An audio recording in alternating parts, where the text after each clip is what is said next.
You're listening to the Cricket Podcast.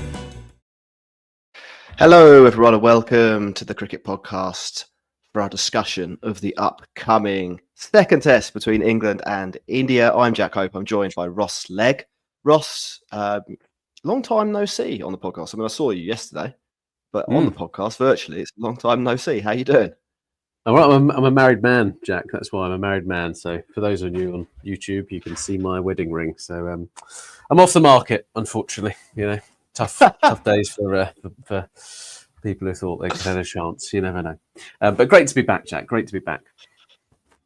Yeah, it is. Like I said, we'll be talking about England v India in their second test, talking about team news. The England lineup is out. India have got some selection headaches or question marks. We'll be talking about which avenues they might go down. Where are the traps? What will be a success? Will Bumrah play, etc. And we'll probably get a little bit of Ross's first thoughts on the first test as well. Before we get to that, though, head to the show notes for a link to our Patreon, patreon.com/the cricket pod. That gives you access to a Discord, some bonus content, lots of good things. Also keeps us going. It's the main way to support the podcast. Keeps us interested, keeps us making content, keeps us watching cricket, pays for our Sky subscriptions. Not cheap. This cost of living crisis. Not cheap at all. This break-even non-profit podcast. Ross, there's nothing to summarise, but it was Max and I for the first pod, so we didn't get your views. Not for the first pod, for the first test. So we didn't get your views on England's run chase. How do you feel about that with the benefit of a few days to let it digest? I think it's going to be pretty sore for India fans on that one. They were in multiple positions, I think, to take the game away from England. It was almost like a perfect test match, wasn't it? It was kind of like it ummed and ahed through different pieces. And a lot of people are going to be very, very angry at Jaiswal. Dropped obviously a few catches, which were pretty critical to it. But at the same time, it's always great when Michael Vaughan has to eat humble pie. Obviously, he came out after the first, saying it was a staggering decision to bowl first by Ben Stokes, and yet there they are being vindicated yet again with what was an absolutely tremendous chase. To hit that many runs on the last day of a test match is always a good feat. But Ben Duckett especially was just supreme in what they were tasked to do. And India, I also think it was difficult for Shubman Gill.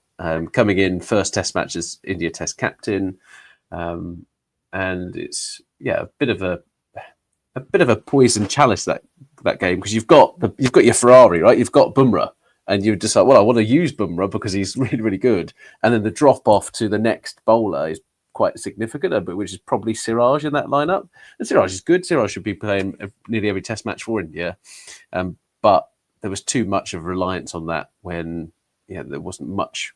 I thought there was obviously a few wickets from Shardul Thakur, inevitable. Prashid Krishna popped in with a couple, but it wasn't great. Yeah, as Freddie's put in the chat, Ferrari with a warning light, though. Absolutely, Freddie, on Bumrah. So yeah, a good game from England's perspective. They put lots of overs in the legs of Bumrah, and that now has a pretty serious question mark for him for the next test match. So couldn't have really gone better for England. India, rude to miss those chances. Yeah, I think so. I think in the immediate aftermath, it probably felt like a more comprehensive win for England than it actually does when you look back on it. Obviously on the day they win by 5 wickets and they had 10 overs left in the chase. But there were lots of times when India could have won that match. And I think it sets the series up pretty well. It shows us, I think it showed us that India are here to play. India have got a pretty decent team. Also confirmed a couple of things. Like you said, the bowling, a little bit iffy, especially when Bumrah isn't firing on all cylinders. And they'll probably need to address that.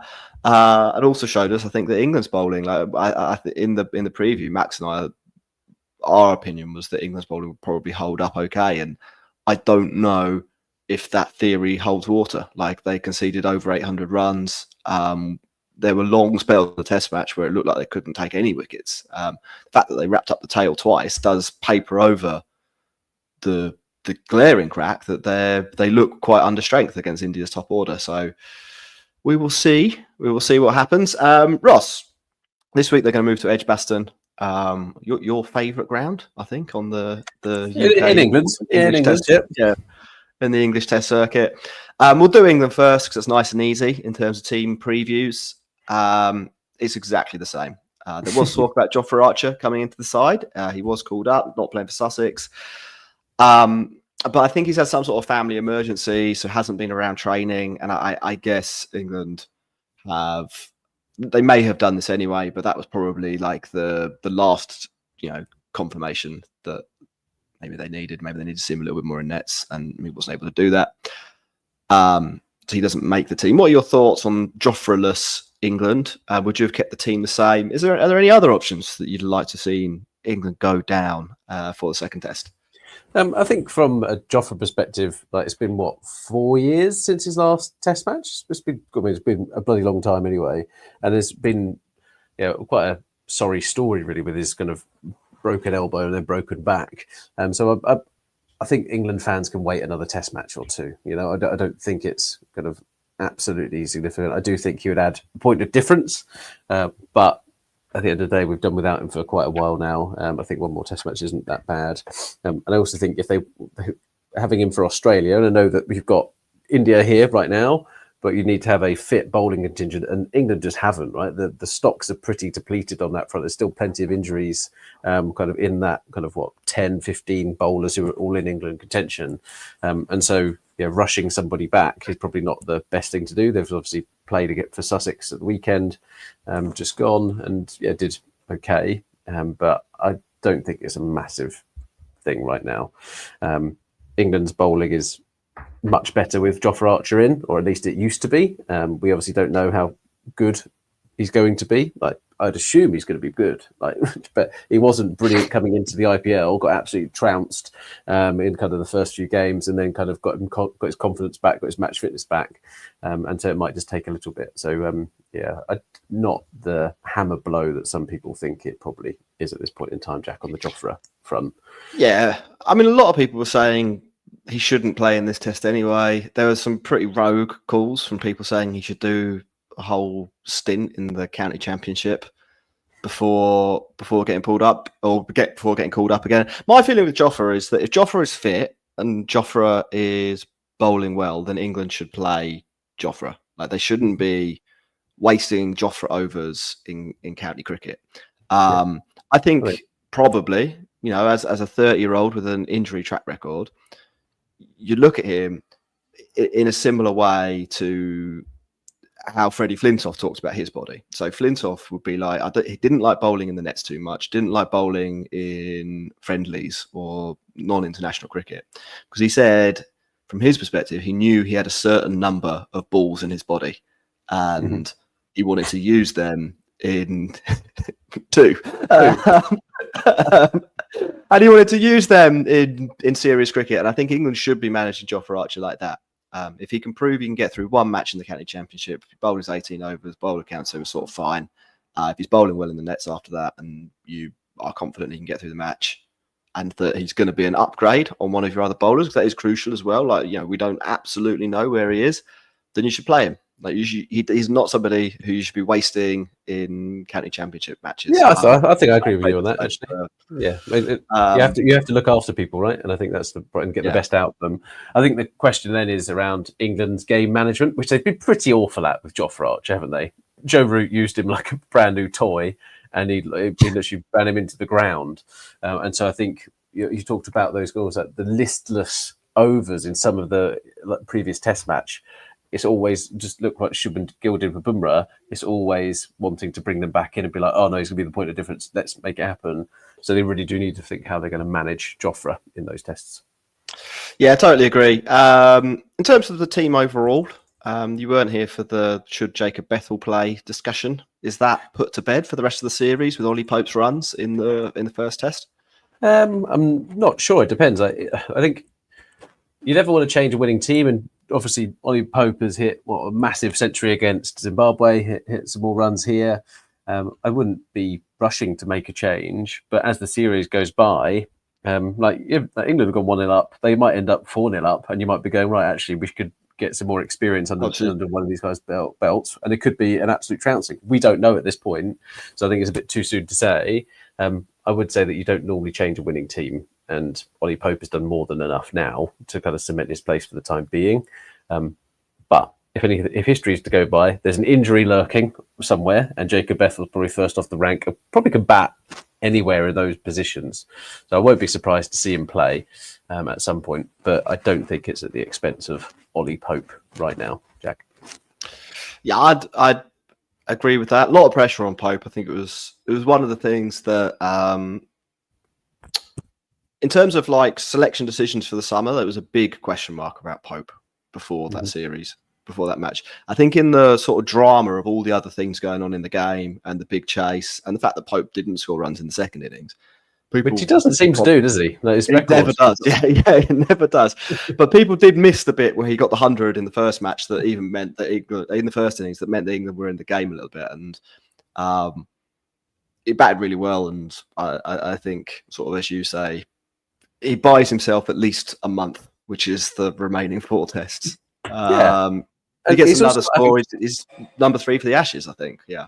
Yeah, he's also not having to face like Ravi Ashwin, right? He's not playing against kind of like Jadeja is a good bowler, but he's not an elite spin bowler. If you get what I mean, there is not in England. Not in England. Yeah, and so I think there's that part where that was his main weakness of having someone who really could work him out and no doubt that Jadeja will definitely challenge him over the course of the remaining Test matches. But Ollie Pope is pretty comfortable on good batting decks against pace bowling because that's what he gets to play in England an awful lot. And so, yeah, hopefully he hits some runs, or hopefully he hits some runs if Max was here. So we'll see on that front. But I do think Jacob Bethel will get a chance in this Test series. I'm just not sure when it will be or who it will be for, but there'll be something that happens, no doubt. So the other team playing, Ross, are India, and I think it's probably fair to say there's more decisions for them to make going into this match. We'll probably start with Bumrah. The word on the street is that he probably won't play the Edgbaston Test, but they're not going to make that decision until the last minute. So, this might have been superseded by the time that you've heard this. By the time this is edited and gone out, maybe they're going to confirm that he's going to be selected tonight, and I'll look silly. But it does sound as though they're erring towards not picking Bumrah for Edgbaston. Ross, what do you make of that? If you've got Bumrah for 3 tests, you've used one of those tests. Where are you using the other 2 in the next month if you are Gautam Gambhir? Well, I think there's a lot riding on Gambhir because he has not had a good start to his India tenure. I think if I was in his not in the Test match side, he has won the T20 World Cup and the Champions Trophy, but just Test match, isn't it? That's what we really care about. Okay, the real cricket. When England are champions, they're the most important thing in the world. When we're not champions, just to rile a few people up who are listening. No, I think if I was Gambhir, I'd be playing Bumrah. They can't afford to go 2-0 down in this Test series, I don't think. And if they then take away their most potent weapon with the ball, I think that would be a misstep. Yes, you are taking a bit of a risk, but there has been, 8 days, I think, in between the Test matches. So he's had time to have a bit of a rest. So, I would be playing Bumrah in this Test match for sure. Yeah. Okay, well, if we give you full selection control, then because there's more question marks around the bowling and probably question marks around a couple of the batting places as well. But you're picking Bumrah. Who are the other bowlers that you're using to back him up? I think there's lots of talk about that first Test. One thing that was absolutely clear, though, is there's a huge gulf between Bumrah and Siraj, who was next best, who bowled pretty well, but it's unlikely, I think, to bowl you to victory on the pitches that they're going to play this series on against that England batting lineup. How do they close that gap? And this isn't to even talk about the rest of them who, couldn't buy a wicket. Well, they could buy a wicket. It just cost them hundreds and hundreds of runs. What's the solution? I think it's a tricky one because the other point they've got is that England's tail is better than India's tail with the bat. And so those additional runs are really, really important. And you've seen in previous Test series, the famous kind of Bumrah and Shami smashing it all over the place at Lords, that the tail does need to wag. And Prashid Krishna, genuine bunny. Mohammad Siraj is not too good with the bat. That's why Shardul Thakur was in the lineup, to give them a bit more ballast. But I mean, Shardul Thakur surely can't keep on being the answer for India in these conditions. I think there's some chat about Washington Sundar coming into the side, or Kuldeep Yadav kind of playing. India need to figure out how they're going to take the wickets and take them a little bit quicker than they have been, and apply a little bit more pressure to England. I think having a wrist spinner in the form of Kuldeep Yadav could be quite a nice addition, because England aren't just going to play them out. They'll go after them and they'll kind of create more opportunities that way. The question mark then is, how good is Kuldeep with the bat, and is he going to replace someone like Shahardul Thakur in that lineup, depending on what the pitch is doing? Not so sure.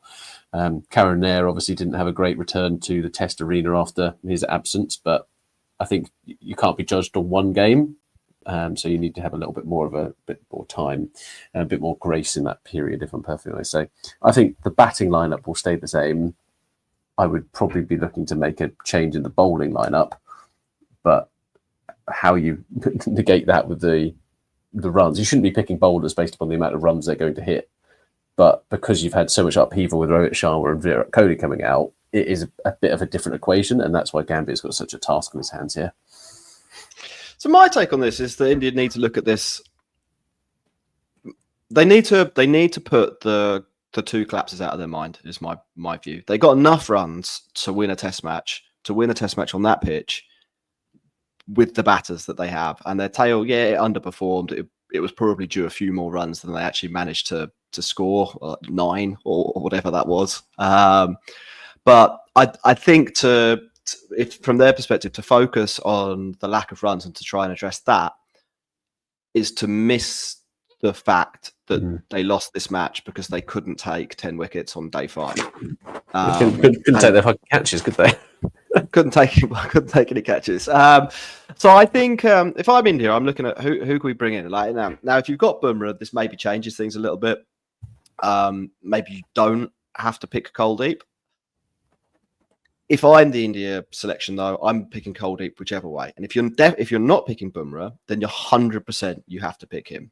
I think, frankly, there are not enough wicket-taking options in that India squad besides Bumrah. The main other weapon that they have from a wickets perspective is going to be Kuldeep Yadav. They learn through bitter experience, I think, that having a selection of toothless bowlers is going to be extremely painful against England on the pitches that they're going to play these games on. And so I think you have to do that. So that's why, if I'm building my India attack, I want Bumrah to play. If he can't play, whatever, that's fine, injury, etc. But in my dream team, I'm having Bumrah and I'm having Kuldeep, and they're more or less the first 2 names on the team sheet. A bunch of the batters pick themselves, but I think they're somewhat less important than the fact that India just looked like they were going to struggle to take 20 wickets.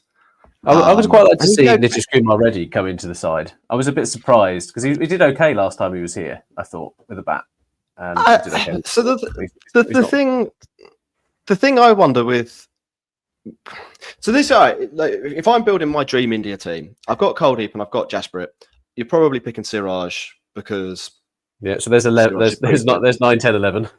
Yeah, I think you then probably have to just keep looking for wickets. I think you have to make a call between Arshdeep and Prashid Krishna about which one's going to take the most wickets, and you have to accept that you are going to have a weak bottom 4. And I don't think you can select your way out of that by bringing in, because the other route you can go down is to have Jadeja at 8 and then bring in Washington Sundar, or have Washington Sundar at 8 and try and pack him into the team, or Nitish Kumar Reddy at 8. But they're not gonna take wickets. Shardul Thakur proved that that was a a waste of time. And Nitish Kumar Reddy batting at 8 isn't really due that many more runs over a Test match than Shardul. So not really due that many more runs than over Kuldeep. And I know if you compare their averages side by side, you're going to look at that and say that's a ridiculous thing to say. But people who bat at 8 don't realise their full potential because they run out of batting partners quite regularly.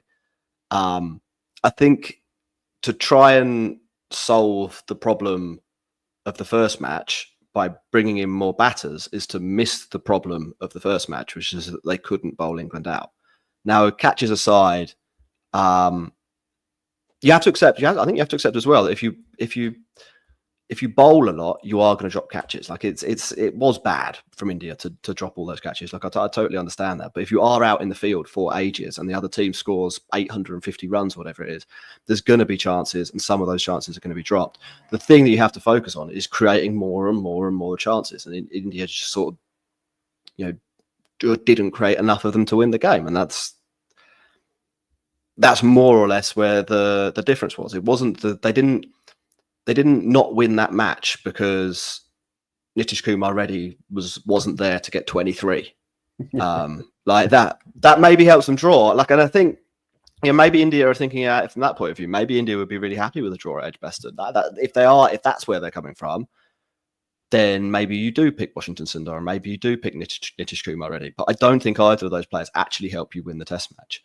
There's an interesting discussion here. I think around whether you go even harder, or maybe not even maybe don't go even harder, but like whether you for some reason, maybe not for some reason, maybe you take Jadeja out and you play Kuldeep. If you only wanted to play one spinner, you saw Jadeja. Jadeja averages 40 in England. Like he's like Ashley Giles, with the ball in England. If that's your main spin threat, that's not really going to be an avenue to victory if you're India. Is there an argument, I think, Ross, and this isn't necessarily where I thought this conversation would go, should India drop Jadeja for Kuldeep Yadav? There you go. That's the question.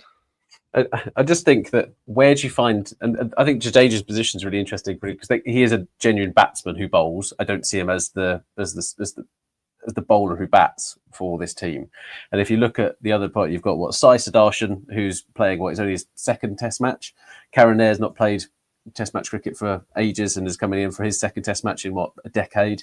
And I just think that if you then take out a senior pro like Jadeja, you're really asking for trouble. I think he provides that, and sometimes these are intangibles, right? But he provides that leadership, provides that bit of ballast, and you can typically rely on him with the bat. Like his batting average in England must be half decent. Like, it's good. Yeah, it's pretty good. Yeah.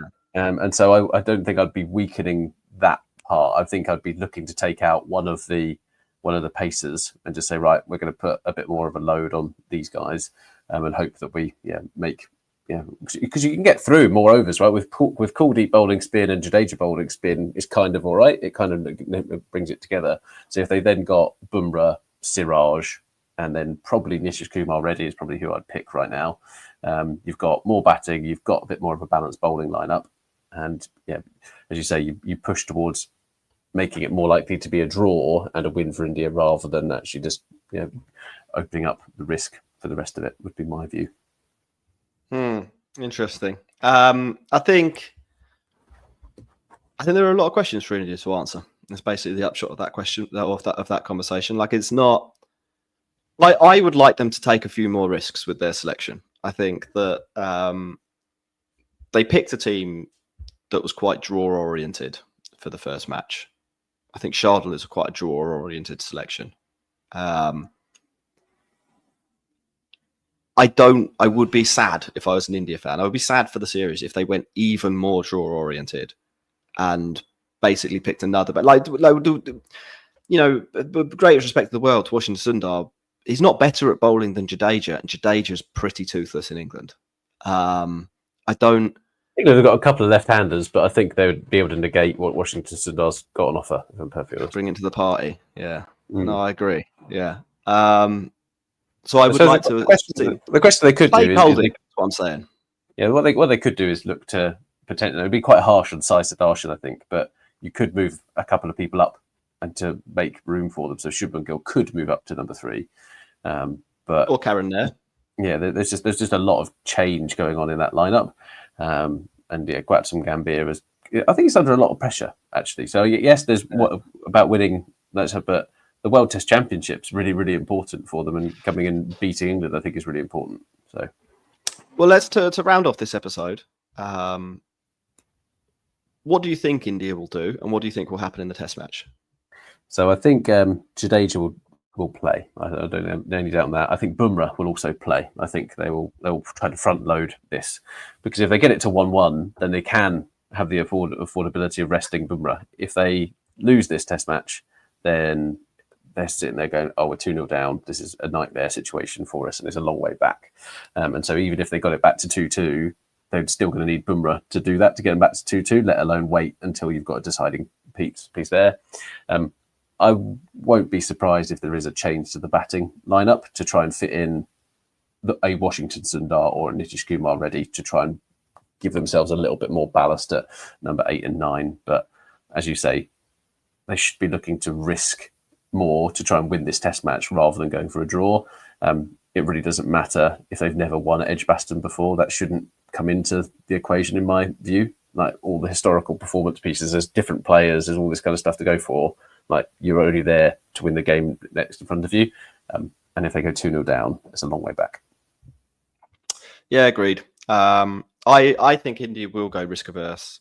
I think if there's weather, that might help them get the draw. But I think it really, they could accidentally end up picking a team that just can't stop England, can't stop them scoring quickly, and will leave them in a bad position. And if they don't have the Bumrah get out card, I just wouldn't want to be in the India team. Like, I think you're in for some long days. Trying to bat your way to survival against a team that's trying and score as quickly as England with a poor bowling attack at a fairly high-scoring ground that England quite like to play at isn't a situation you want to be in. I think you want to come out with some weaponry to punch back, and I think Kuldeep is your weaponry to do that. But Gautam Gambhir strikes me as quite a risk-averse person when it comes to Test cricket. And I think England's bowling lineup is interesting. England's bowling lineup isn't elite, right? On that front, no. India have the batting to put that England bowling lineup to the sword, as we saw on multiple occasions. They were like 430 for 3, and they bottled that position. Like that's the key bit. We can sit there all we like, but there is still that huge part. And Rishabh Pant, in a great vein of form, can easily take the game away and needs to hit runs at Edgbaston before it gets England. So, I don't think this is England are definitely going to win this Test match by any means. I just think that, as you were saying, Jack, that there is a game to win here. Go for it. Don't go into it thinking a draw is enough, because a draw isn't enough for India. Yeah. Elsewhere, Ross, in world cricket, Australia beat West Indies. West Indies had a good go at it, but ultimately fell a bit short. They were even worse at catching than India. That was my main takeaway from that. And for the county championship fans, they're currently having to suffer through the Kookaburra phase of the season. I really don't understand this. Like, why are they using the least helpful ball in the least helpful part of the summer for bowling? We've got scores today. 679 Worcestershire scored. We have many 300s. Warwickshire got 400. Kent 566 declared. Middlesex 534. Surrey really taking the cake. 820 runs. What's your snap reaction to some county championship action there? Like, what's the point of what's going on? Just so that cricket for England cricket fans can get used to what's going to happen to them when we go over to Australia. Yeah. It is slightly baffling. Some of that Dom Sibley 300. Will he get called up? Will he be the new Zach Crawley? Who knows? Sam Curran with a century. Dan Lawrence, do you remember him? Century. Will Jacks, century. All pretty quick as well.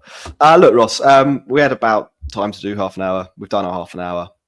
We will try and get some daily shows in, as we did with the last test. But we need to bring Max back from wherever he's gone. He's in some sort of volcano in the middle of the Atlantic at the moment. It's like a Bond lair, the picture he sent. Or a Bond villain lair. A Bond lair is, I don't know, somewhere else. Look. Any final words, Ross? Let's wrap up. No, all good. Thank you very much for listening. Great to be back. Cool. Yeah. Remember to click like and subscribe, share with your friends. Head over to Patreon, patreon.com/thecricketpod. And we will do more podcasts soon. Goodbye.